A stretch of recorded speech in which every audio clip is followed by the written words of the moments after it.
세상이 변하면 화폐도 변하고 돈도 변합니다. 앞으로 세상의 화폐는 어떻게 변할까요? 트럼프 행정부의 백악관에 데이비드 sak스라는 AI와 가상자산 담당자가 탄생했습니다. AI는 알겠는데 왜 가상자산까지 담당을 하는 사람이 등장했을까요? 세상이 어떻게 변하는 걸까요? 그런데 데이비드 sak스라는 사람이 누구냐? 바로 일론 머스크하고 피터 thiel하고 같이 페이팔에 있었던 사람입니다. 우리가 다시 한번 명심해야 될 거는 미국은 20세기에는 군산복합체, 즉 군산업을 만드는 그 시대에서 이제 빅테크 기업으로 전환되는 것을 말합니다. 그러면 앞으로 세상은 어떻게 변할까요? AI는 이해가 되는데 가상자산하고는 도대체 무슨 관련이 있는 걸까? 돈은, 화폐는 어떻게 변할까요? 과거 몇 년 전에 대한민국에서 가상자산, 비트코인은 가짜다, 사기다, 말도 안 된다 라는 얘기가 많았죠. 그런데 그때 트럼프 대통령도 같은 생각이었는데 지금은 비트코인을, 가상자산을 미국의 중요한 무기로 쓰겠다는 전략들이 발표되고 있습니다.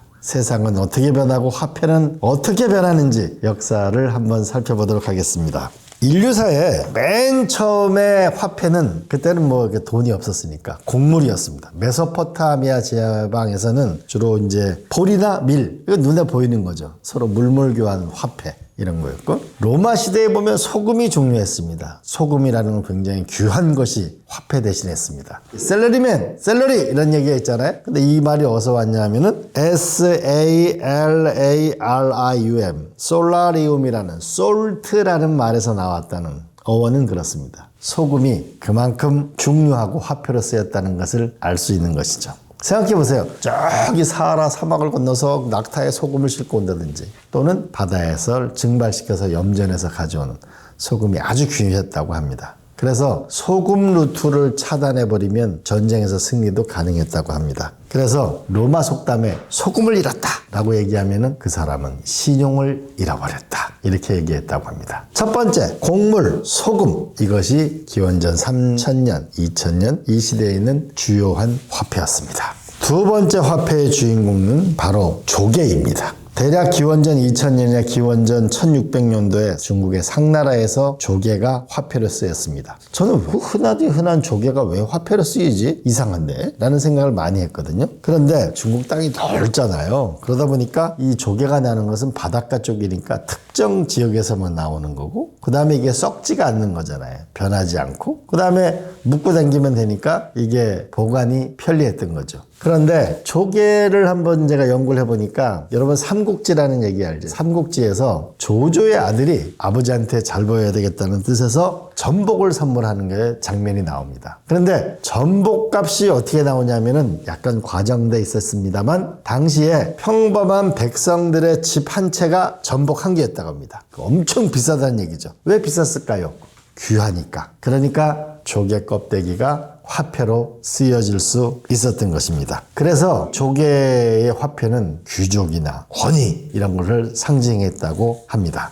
그런데 또 세월이 바뀌었습니다. 기원전 7세기가 되자 오늘날 우리가 아는 터키, 여기에 리디아 지방이라는 곳이 있는데요. 여기서 드디어 주화가 나옵니다. 금과 은을 합금한 이런 주화가 탄생하게 됩니다. 팍툴루스라는 강이 있었다고 하는데 여기서 풍부한 금과 은이 나왔어요. 그래서 이 금과 은을 가지고 해상무역이 발달해 있는 에게해와 가까운 이 터키 지방에서 주화를 만들기 시작했습니다. 그래서 금과 은 규격화해서 화폐가 이제 움직이게 됐고, 이때 대표적인 문양은 사자 문양을 찍어서 리디아 왕국이다 라고 해서 주화가 처음 사용됐다고 합니다. 근데 이 리디아 왕국도 성경에 나오는 유대인들이 가장 존경하는 키루스 대왕, 고레스 왕이라고 하죠. 전쟁에 져서 끌려왔던 사람들을 해방시켜준 키루스 왕, 그 사람에 의해서 정복됩니다. 저도 이 키루스 왕이 묻혀있는 무덤에 가봤거든요. 이란의 한 곳에 큰 절벽이 있고 무덤이 있더라고요.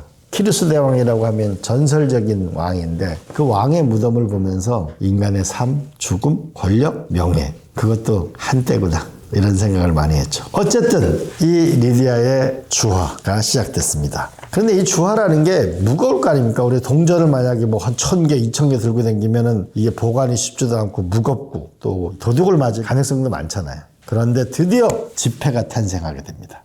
어느 나라에서? 중국 송나라에서. 왜 송나라인가? 인쇄술이 중국이 발달하게 되는 겁니다. 그래서 인쇄술이 발달하다 보니까 소위 교자라고 불리는 지폐가 탄생하게 된 거죠. 근데 이게 어디서 탄생했냐면 중국의 수추안성, 사천성 있죠? 이것은 주로 구리화폐를 썼는데 구리가 나질 않았어요. 무슨 방법이 있을까? 라고 생각할 때 사람들이 어음이라는 종이를 가지고 드디어 화폐를 사용하게 됐는데 휴대가 간편하고 집어넣기도 좋고 보관도 용이하고 이런 형태를 송나라 정부가 정식으로 인정해지는 소위 지폐의 시대가 열리게 됩니다. 그런데 우리가 환전상의 역사를 한번 보면요.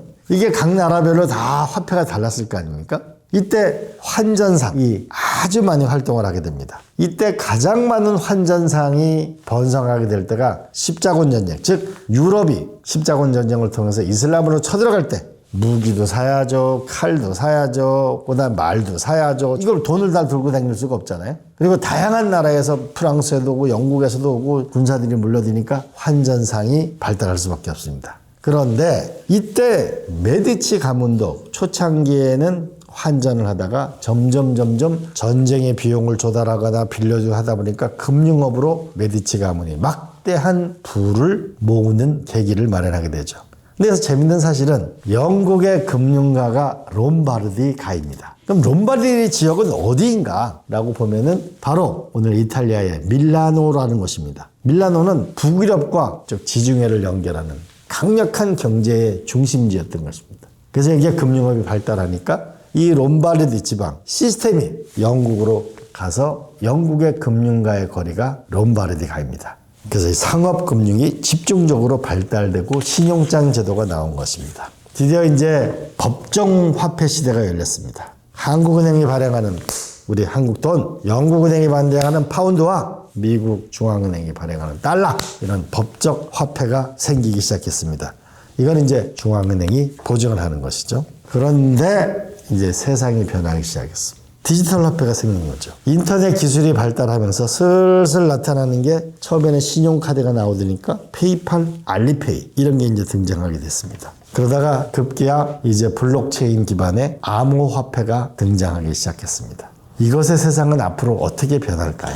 세상은 완전히 다른 세상으로 진화하게 될 것입니다. 처음에 한 10여 년 전만 하더라도 우리 아들이 게임할 때 게임 아이템을 이렇게 주고 팔잖아요. 근데 게임 아이템이 게임 안에서는 분명하게 돈이거든요. 그렇잖아요. 돈으로 주고받거든 자기들 친구들끼리. 그런데 법적 화폐는 아니죠. 상품에 가깝죠. 우리가 워크래프트 안에 있는 플레어건, 포트나이트에 있는 V벅스, 디아블로3에 있는 아이템, 뭐 이런 것들이 결국 아이템이 게임 내에서는 화폐로 작동하지만 실제로 법정 화폐는 아닌 것이죠. 그러나 게임 아이템이 화폐가 아니다 라고만 해서는 그거는 시대를 읽지 못하는 것입니다. 게임 안에서는 이미 화폐로 작동하기 시작하는 것이죠. 그런데 이제 게임을 넘어서서 이제 온라인상에서는 어마어마한 컨텐츠와 어마어마한 수많은 문화, 우리가 음악, 소설, 웹드라마 이런 것들이 거래되기 시작하고 컨텐츠를 소비하기 시작합니다. 그러면 컨텐츠를 만드는 사람들에게 어떻게 보상할 것인가가 나오잖아요.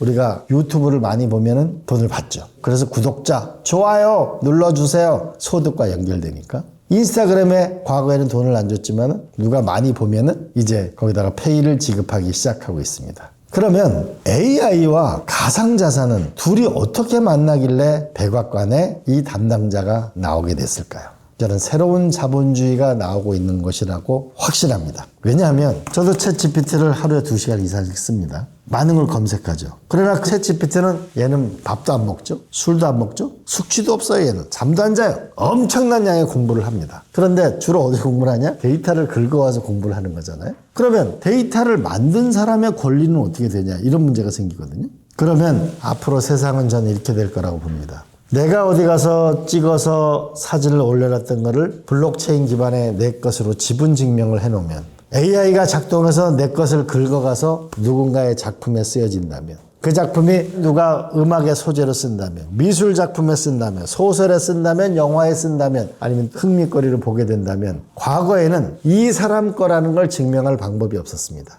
그러나 이제 블록체인은 지분 증명을 통해서 이 사람의 권리를 인증받을 수 있습니다. 이거는 민주주의와 분배 시스템입니다. 반면 AI는 중앙집권적이고 긁어 모으는 것입니다. 그리고 분석해내는 것입니다. 그러면 AI와 블록체인이 만나게 되면 우리가 수없이 매일을 살면서 일하고 활동했던 데이터들이 모여지게 되고 그 데이터는 나의 자산이고 나의 자산은 AI에서 가동되어지게 되면 나중에 저한테 과금체제로 오는 사회가 와야만 새로운 자본주의로 싹트게 될 것입니다. 다시 한번 정리하게 되면 우리가 활동했던 모든 것들은 데이터는 나의 것이고 그 데이터는 블록체인 기반으로 저장되고 나의 권리이자 지분으로 인정되고 AI는 그걸 긁어서 막대한 지식을 만들어내고 그 결과에 나한테 소득이 발생하는 시대를 만들어야만 살아갈 수가 있습니다. 그렇지 않으면 모든 걸 AI가 다 가져가면 지적재산권도 없고 아무런 IP가 없으면 살아갈 방법이 없는 것이죠. 그런 의미에서 이번에 백악관에서 얘기한 AI와 가상자산 담당자를 뒀다는 것은 거대한 새로운 자본주의가 싹트고 있다고 봐야 합니다. 이때 AI와 가상자산이 움직일 때 기축통화 역할을 하는 것은 비트코인이라고 봐야 합니다. 비트코인은 숫자가 정해져 있습니다. 수억 개가 있는 게 아니고 2천만 개 수준으로 정해져 있습니다. 그러면 이 가격은 올라가게 될 가능성이 많다고 봐야 됩니다. 이 수많은 다양한 서비스들이 나올 겁니다. 그 서비스마다 아마 우리는 수많은 가상자산의 화폐들을 만나게 될 것입니다.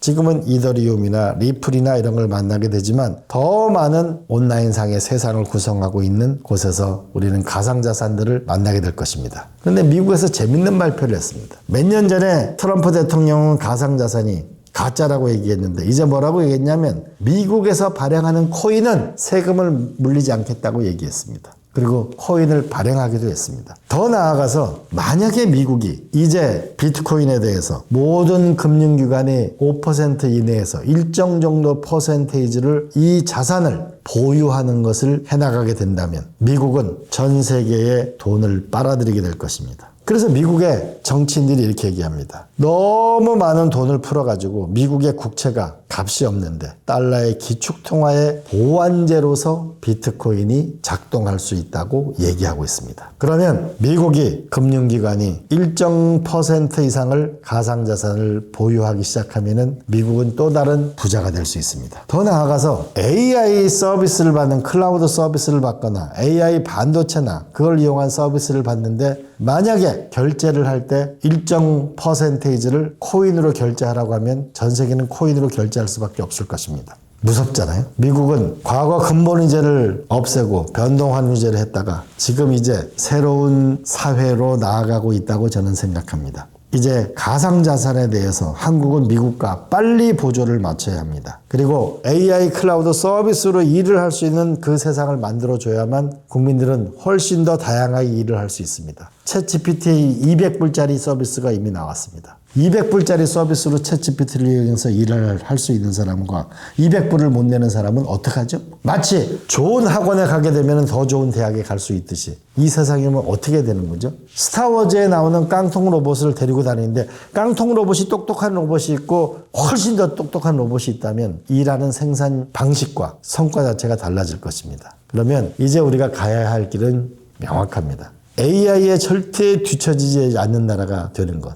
또 하나는 가상자산에 대해서 빨리 미국과 보조를 맞추는 것입니다. 그래서 새로운 통화 질서에 함께해 나가는 것이 시대에 뒤떨어지지 않는 것입니다. 게임 아이템은 도박장에나 쓰는 것이 그건 화폐가 아니다. 비트코인은 사기다. 이런 말은 과거의 이야기입니다. 이거는 비트코인이 잘하고 못하고가 아니고 우리 한 인간이 살아가는데 데이터를 수없이 생산하고 데이터를 수없이 만들어내는 인간이 자기의 삶을 영위하기 위해서 어떻게 보상받을 수 있는 시스템을 만드는 사회, 즉 새로운 자본주의를 만드는 길이기도 합니다. 화폐는 소금에서, 쌀에서, 주화로, 종이로, 어음으로, 법정화폐로 이제 가상자산이 또 하나의 세계로 등장하고 있습니다. 트럼프 대통령, 우리는 다들 변칙적이고 뭔가 준비 안 된 느낌을 가졌다고 얘기하지만 트럼프 참모 진영의 구성의 면면을 보면 가상자산과 AI 담당자가 일론 머스크와 피터 틸과 함께 일했던 데이비드 sak스라는 사람이 등장했다는 것은 눈여겨봐야 되고 주목해야 합니다.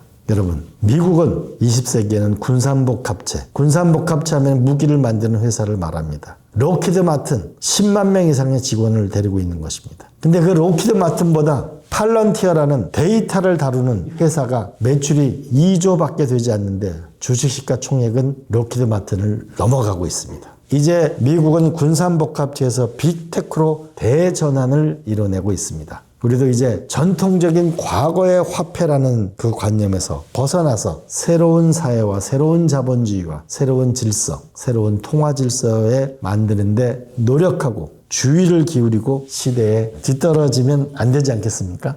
제가 이렇게 말하면 그러면 어떤 코인을 사야 됩니까? 라고 이렇게 물어봅니다. 그건 저도 모릅니다. 그럼 코인 값이 더 오를까요? 내릴까요? 그것도 저는 모릅니다. 그러나 분명한 것은 가상자산의 세계가 현실이 되고 있다는 것입니다. 이제 화폐에 대한 생각은 시대가 변하면 화폐도 변한다. 우리도 시대에 뒤떨어지면 안 된다. 이런 생각을 한번 같이 가져봤으면 좋겠습니다. 여러분, 미국의 젊은이들이 아주 많이 보는 게 이번 백악관 담당자 데이비드 sak스라는 사람의 유튜브입니다. 유튜브를 한번 많이 보시기 바랍니다. 여러분, 알 수 없습니다. 물론 세뱃돈 받잖아요. 아마 나중에 아빠나 엄마나 할아버지나 할머니가 코인으로 세뱃돈을 주는 날이 올지도 모릅니다, 여러분. 새해 복 많이 받으세요. 고맙습니다.